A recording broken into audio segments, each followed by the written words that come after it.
walk together. No political candidate wants to take the women's vote for granted. Simple reason for that, women voters are the major force in any election.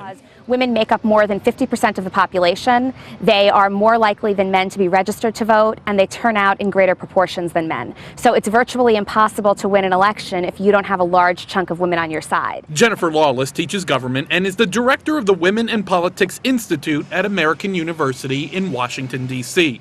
She says you can already see the impact women are having on the Republican primaries. Part of the reason that they're supporting Mitt Romney, I think, is because he is perceived as being a little bit more moderate on issues that have to do with women, families, and children. But if Mitt Romney emerges as the Republican nominee, the gender gap between him and President Obama is significant.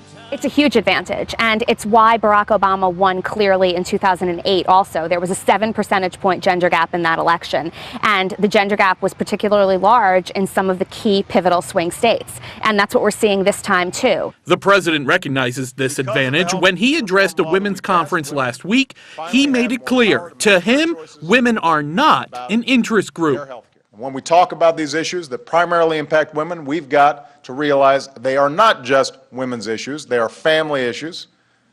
They are economic issues. They are growth issues. They are issues about American competitiveness.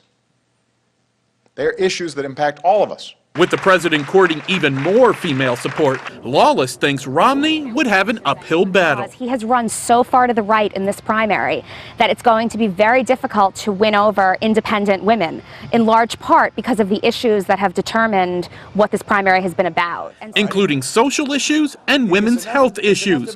Romney would need to convince women voters he is not part of a war on women, as some Democrats are framing it, and really explain how all of his issues can help women. So how can his economic plan help women, families, and children? How can his views on health care help women, families, and children? And he needs to make some of these other issues appeal not only to the general election electorate at large, but to women in particular.